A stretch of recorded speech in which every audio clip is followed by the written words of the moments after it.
पास किया गया 1 साल का। केंद्र सरकार के द्वारा और राज्य सरकार के द्वारा जन कल्याणकारी योजनाओं के द्वारा जिस प्रकार से राजस्थान में ऐतिहासिक विकास भी हो रहा है और योजनाओं के द्वारा गरीब कल्याणकारी योजनाओं के द्वारा लोगों को लाभ भी पहुंच रहा है। प्रत्येक वर्ग के लिए, क्या पशु पक्षी हो, क्या मनुष्य हो, क्या माताएं बहनें हो, क्या युवा हो, क्या किसान हो, समभाव रखते हुए सबके लिए कुछ ना कुछ योजनाओं का लाभ पहुंचा है और आगे भी ऐतिहासिक बजट फिर आने वाला, उसके द्वारा पहुंचने वाला है। एक वर्ष ऐतिहासिक रहा। सफलतम एक वर्ष में कई बड़े बड़े कार्य हुए, जिसमें सबसे बड़ा काम हमारे यहाँ पर एआरसीपी का, जो इतने दिनों से 20 साल से लंबित था और आदरणीय मुख्यमंत्री की सजगता से, केंद्र सरकार आदरणीय मोदी जी के पूर्णतः आशीर्वाद से आज किसान के खेत भी हरा भरा होगा, हर घर में नल के द्वारा जल भी होगा और राजस्थान समृद्ध होगा। उसी के साथ राइजिंग राजस्थान का जो ऐतिहासिक प्रथम वर्ष में सफलतम कार्यक्रम हुआ और उसके बाद आज श्री गणेश हो चुका। ये चौं जो राजस्थान के विकास के लिए विकास पुरुष के रूप में मुख्यमंत्री जी को हम लोग देख रहे हैं और कहीं ना कहीं उन्होंने जो कार्य कर दिए, अभी जो 5 साल में सरकार कांग्रेस की नहीं कर पाई, सिर्फ झूठी घोषणाएं कर पाई, तो मैं मानता हूं कि एक वर्ष ऐतिहासिक रहा और दूसरा जो 2025 अब जो बजट है वो भी ऐतिहासिक होने वाला है। अगला जो सत्र का बजट जो शुरू हो रहा है, मैं मानता हूं कि ये राजस्थान सरकार का जितने भी किए हुए कार्य हैं उसी का आशीर्वाद जनता ने दिया कि पुनः उपचुनाव में हमें ऐतिहासिक विजय भी प्राप्त हुई। अक्सर ये देखा गया है सर कि विधानसभा में 200 विधायक पूरा 5 साल का कार्यकाल पूरा नहीं कर पाते हैं। इसको लेकर अध्यक्ष जी ने कहा कि आज हमने वास्तु दोष के हिसाब से भी कुछ करवाया, तो आपको लगता है कि विधानसभा में एंट्री बदली गई है, कुछ रंग बदलाव हुए हैं, कारपेट का रंग बदला है। देखिए, प्रकृति का स्वभाव है परिवर्तन और विधानसभा में भी परिवर्तन हो रहा है तो अच्छी बात है।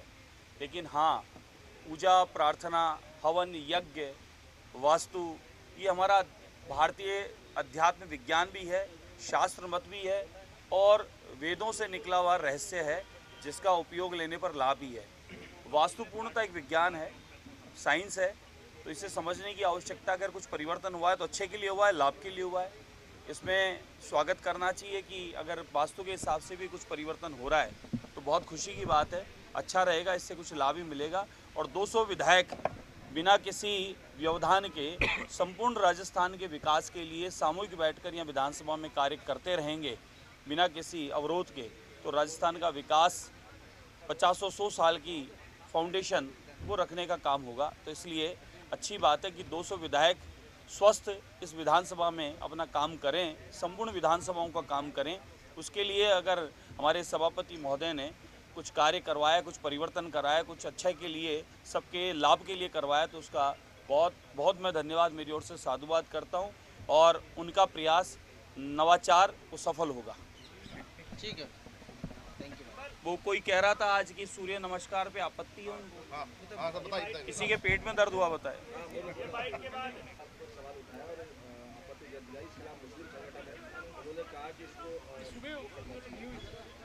जिनको सूर्य नमस्कार से आपत्ति है उनको अब सूर्य के दर्शन से भी आपत्ति होगी।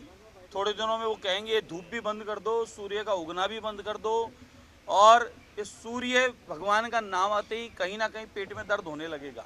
सूर्य नमस्कार एक पूर्णता इस शरीर का सर्वांग एक्सरसाइज है, मन चित्त की शांति के लिए पूर्णता एक्सरसाइज है।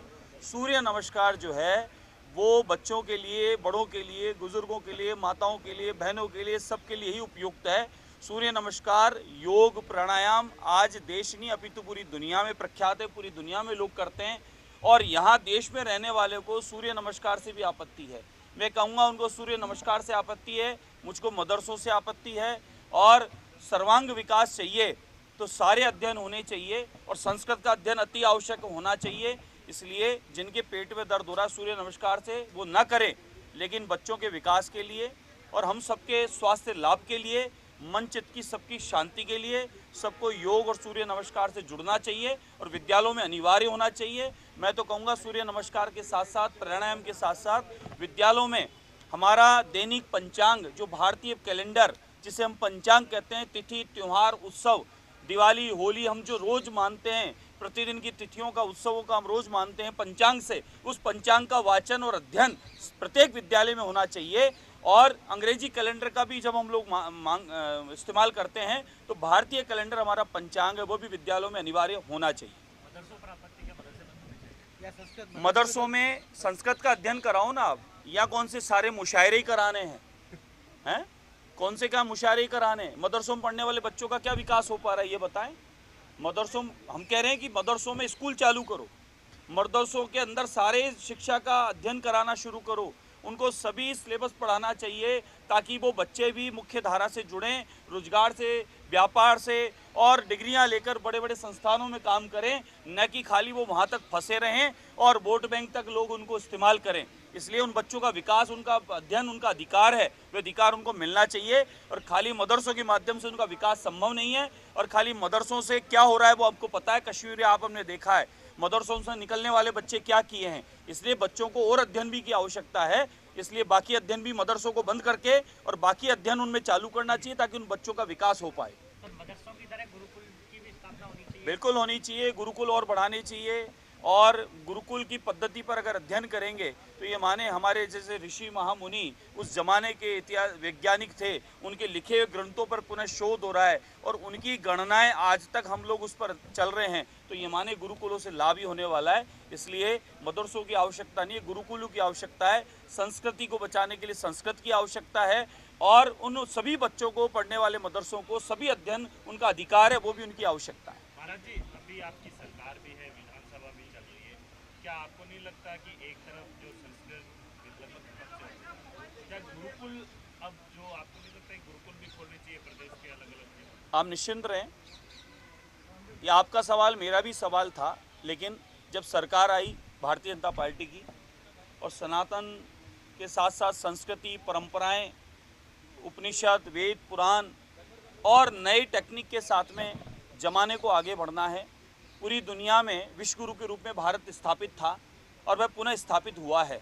तो हमारे वेद पुराण शास्त्रों से ही पूरी दुनिया में हम लोग जाने जाते थे, हमारे यहाँ की शिक्षा पद्धति से हम पूरी दुनिया में जाने जाते थे, प्राचीन परंपरा हमारे गुरुकुल की, उस वजह से हम पूरी दुनिया में जाने जाते थे। आज लोग पढ़ने विदेश जरूर जाते हैं, लेकिन आप इतिहास उठा के देखें, पूरी दुनिया से लोग भारत में पढ़ने आते थे।